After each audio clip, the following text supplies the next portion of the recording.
Black Friday for two Katsina villages as bandits attack leaves 30 persons dead. President Muhammadu Buhari cautions leaders against reprisal attacks. Plus, efforts at turning the tide of recurrent fire outbreaks upswing as the nation's fire service builds capacity for personnel nationwide. These and more to come your way on this edition of Panorama. Many thanks for joining us. I'm Ian Ray John.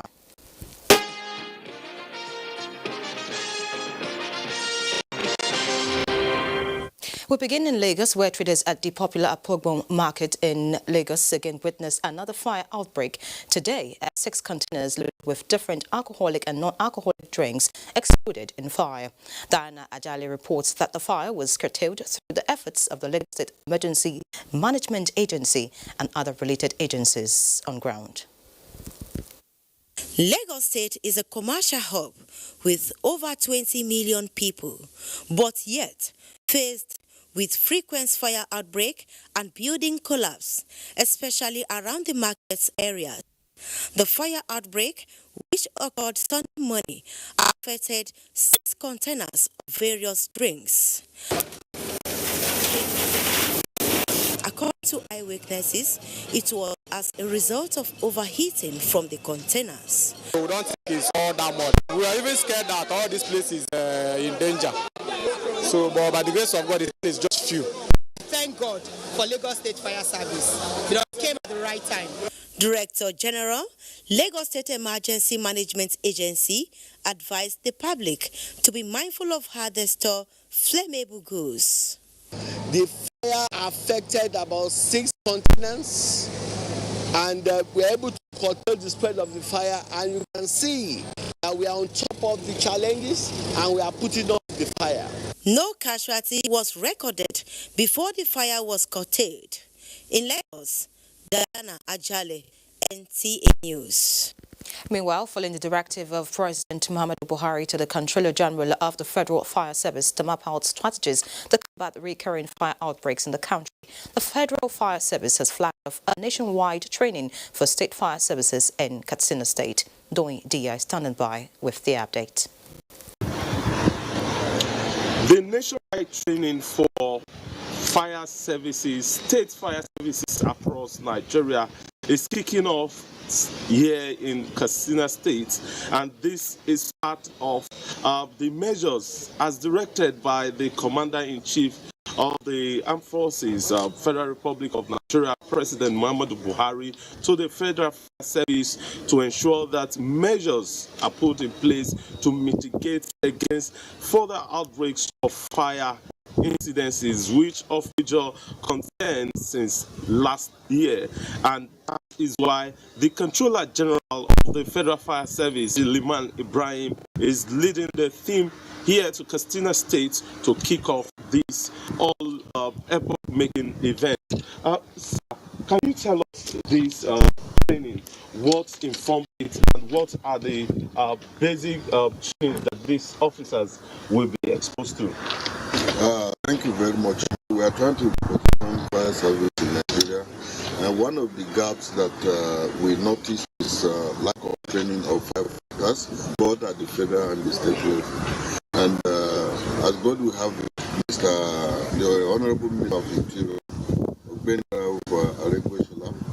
approved establishment of 6 training schools in each of the 6 geopolitical zones, and that of Northwest is in Kenkiaya in Katsina State, and the training is going to last for 2 weeks, and it will be on incident command and flood disaster management. And the states within this zone are serving, and each state is nominating 10, and Katsina being host is sending 15 personnel, so we're expecting about 75 state firefighters to come here, so we train them on how to handle the disasters in the country, and that will help us to deliver our services to public very efficiently. Okay, thank you very much, sir. Like you read from the Controller General of the Federal Fire Service, this is not just going to be a one-stop event. It's still going to cut across the country and is going to continue. And it is all to ensure that lives and properties of Nigerians are protected. And of course, Nigerians to get exposed to those tips that can help them be safe, especially whenever there is outbreak of fire. As the events continue here, we'll bring you updates. For now, those are the informations available right now. Many thanks, Dwayne. I have with me in the studio live the controller of fire, Thompson Mohammed Olatunji, to speak more on the efforts by the fire service to the personnel nationwide in responding to the disaster. Many thanks for joining us, sir. Thank you. So, recurrent fire outbreaks in different parts of the country actually left on its trail losses of property and of lives, and so much damage in the country so far. Glad to know that a lot of investment has been channeled into capacity building of your personnel. Can you bring us up to speed with that? Yeah, thank you. Like you rightly introduced me, Thompson Mohammed, controller of fire. Thompson Mohammed Olatunji from Federal Fire Service. You see, because of what has been going on, this incidences of fire in Nigeria is a big concern to the President of the Federal Republic of Nigeria. In fact, immediately it came to power, 2015, Federal Fire Service has been developing. We have been seeing a lot of changes in Federal Fire Service, and this has been the result of what has been going on throughout the Federation. This gives the President the concern to direct the President Minister of Interior, Ogbe Rauf Adegbeshola, to mandate the Controller General of Federal Fire Service, Dr. Liman Ibrahim Alhaji, to make sure they train our officers, because they realize most of the problems the state fire are having is lack of training. So, hence, the minister, the Controller General, especially the minister, established six zones in the country to make sure we train all these state fire services to make sure they are up to date, so as to reduce the incidences of fire in the country. That's exactly what is going on right now. Because of this, the minister established six states in the federation to do this training. The first one is in Katsina. Exactly, my Controller General is there now with his team. After which we have that of Northeast, which is Borno. Then we have for North Central, which is Ilorin in Kwara. Then we have for Southwest, Elisha, Osun State. Then in the Southeast, Abia, Umuahia. Then in the South, we have Calabar, which is Cross River States. So these are the 6 states that have been approved by the minister for the federal services to go around.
Train all the states. No, okay, fine. What would you say remains the major challenges in terms of facilities and attitude of Nigerians as far as fire is concerned and dealing with it? You see, one of the challenges to their areas, sensitize people around them, do aggressive sensitization.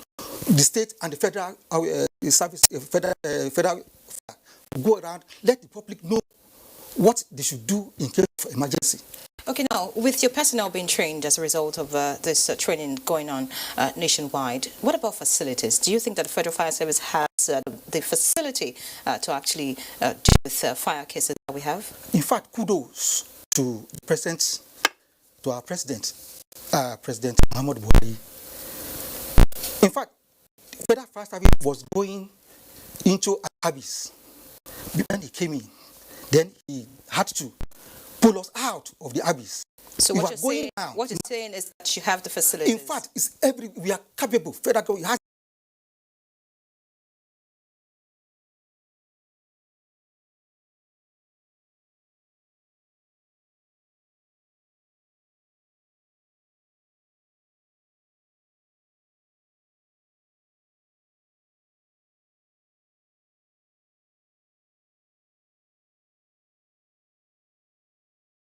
We have the materials and human capital, human resources to make sure we combat any emergency, any disaster in Nigeria today. In Nigeria. Yes. Okay, fine. So your last words to Nigerians.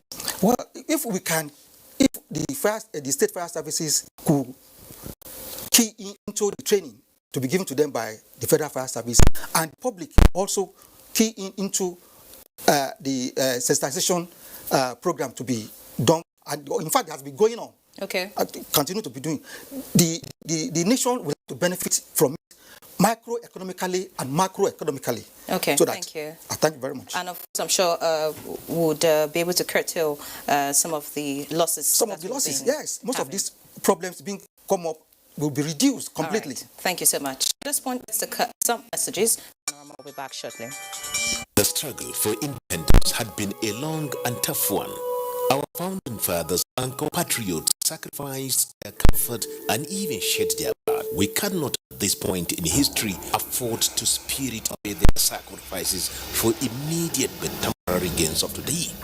Let us emphasize what unites and not what divides us. Working for the unity of purpose with a stronger vision for a better tomorrow. NTA, growing one nation.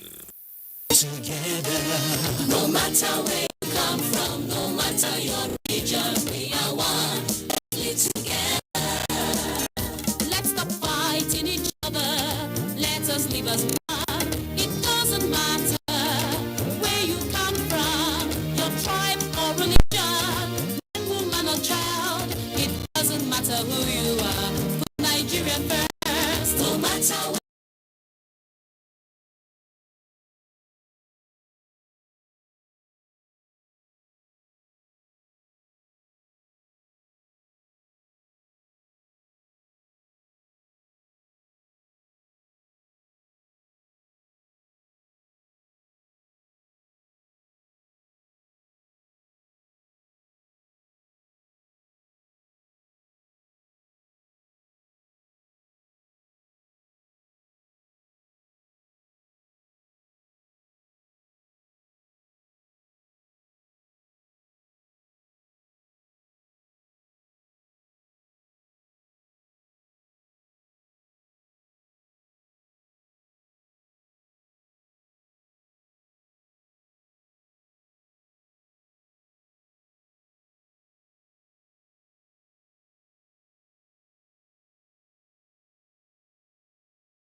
You come from, no matter your religion, we are one. Let's live together.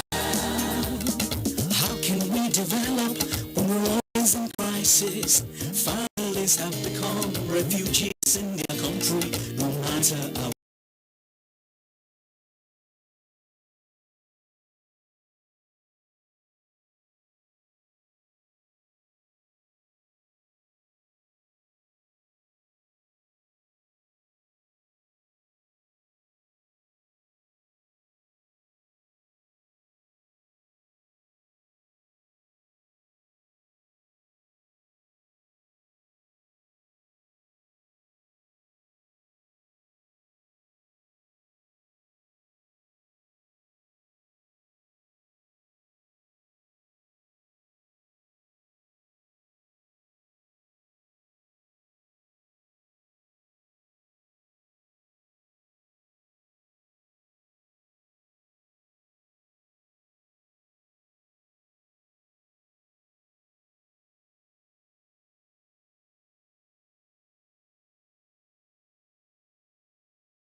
no matter your religion, we are one. Let's be together. Nigeria, the only country we can train with remarkable potentials to excel. Let us believe in ourselves and change our attitude for the sake of our country and generations unborn. Let us revive our cultural values, which are our essence as a nation. Let us renew the spirit of patriotism and hope in our dear country. Do not take or give bribe.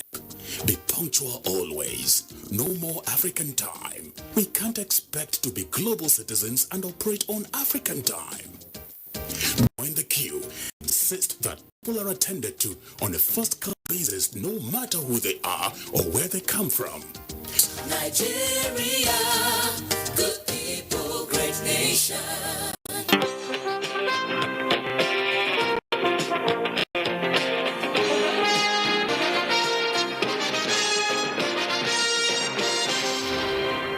Glad to have you back. No fewer than 30 people have been killed by armed bandits and property worth millions of naira destroyed at Sayanwa and Danka villages in Batsari local government area of Katsina State. Abdul Malik Hassan reports that the bandits stormed the villages at midnight Friday. The residents of the two villages have since the emergence of the insurgency been living in a relative peace. However, the attack by the bandits on the residents on Friday have changed the mood of the two villages, Dankar and Zonwa. As at the time NT News visited the villages, they were in total silence, the remaining people looking gloomy and brooding over the unfortunate midnight attack. The inferno led to the death of 13 people, including women and infant children, and remaining 17 trying to escape the fire were shot dead in the villages. They stormed the villages, locked down the residents who are sleeping in their houses and set the houses ablaze. They destroyed our properties and now we are homeless. NTA News observed that some of those left have fled the villages to another safe place. The Katsina State Police Commissioner Sanusi Buba visited the area to assess the level of damage. No network here, and then also the distance and the bad road. That notwithstanding, they are able to come and engage them to a large extent. His Excellency has done his best in ensuring that sanity is brought to bear.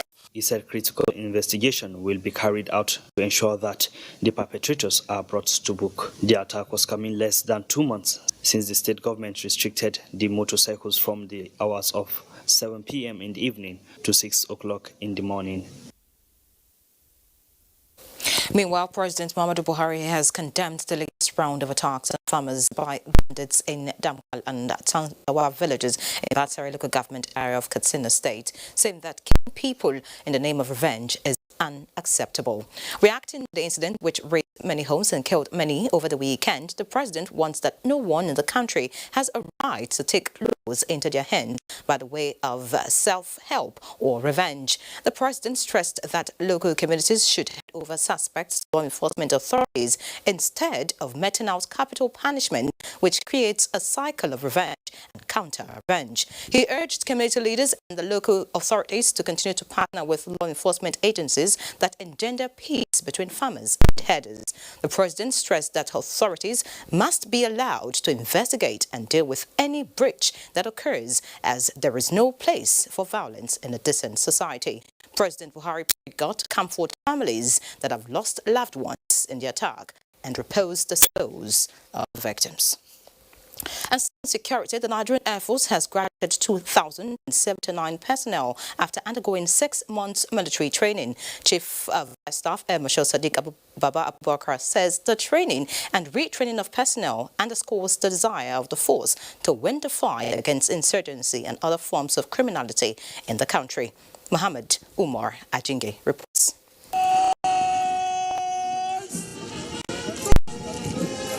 This is the moment they have been waiting for after 24 weeks of intensive military training.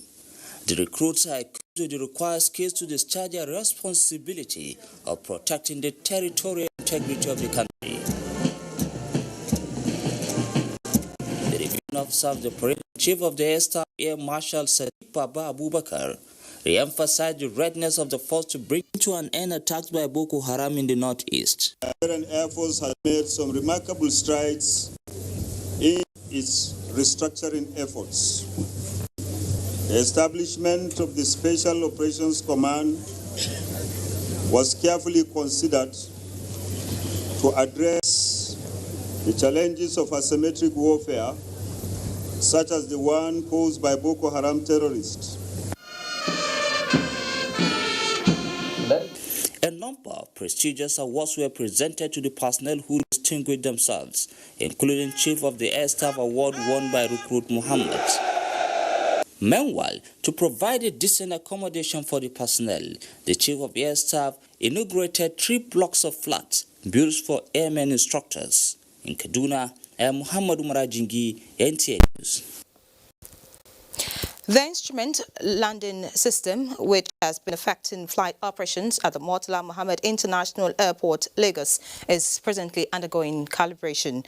General Manager, Public Relations, the Nigerian Civil Aviation Authority, NCAA, Sam Adurwe, said although there is sizable improvement in flight operations since the Minister of Aviation, Hadi Sarikin, intervened, but the decision to land under any climatic condition is the responsibility of line operators. He explained that in the event of flight cancellations or diversion, operators must ensure that necessary measures are put in place to cushion the effects on their passengers. Michael Olaleye reports that passengers are still traveling to Ghana and other countries in the region, while Virgin Atlantic was finalizing outbound journey to Heathrow as at the time of this report.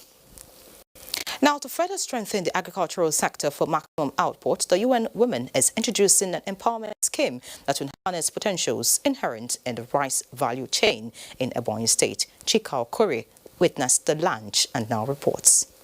This UN Women Flagship Scheme will provide modern agricultural techniques, improve seedlings and post-harvest infrastructure to reduce wastages, especially in rice value chain.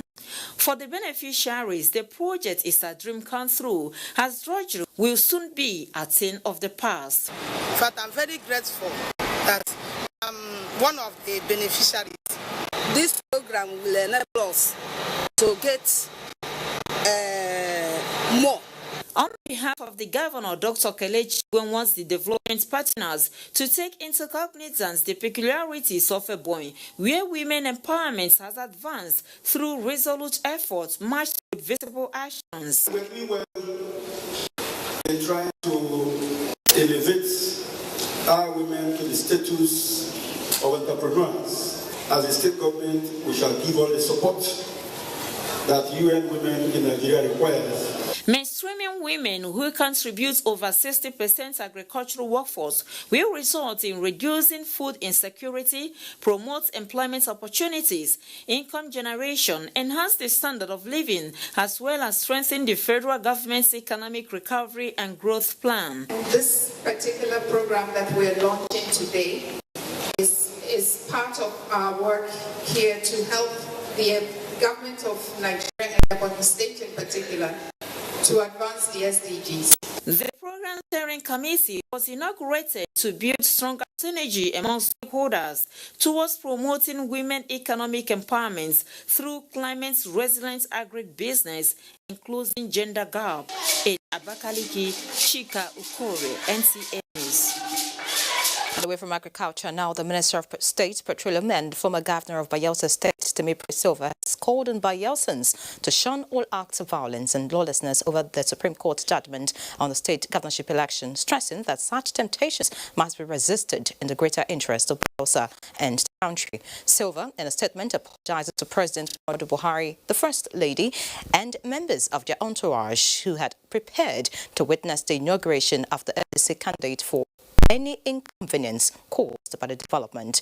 The leadership of the Progressives Congress, APC, he says, has directed its team of legal experts to study the situation critically and prefer legal options available to the party. Accordingly, the minister therefore urges all to remain faithful to and have confidence in the wisdom and ability of the party to provide direction at this very sensitive time. He assures the president and APC hierarchy that despite the temporary setback, APC in Bayelsa remains strong and its members resolute in support of the ideal as envisioned by President Muhammadu Buhari. And now talking sports, a local derby in Umuahia between Abia Warriors and Enyimba ended in violence, leading to the match officials calling it off. Amanzi Marcus has the details.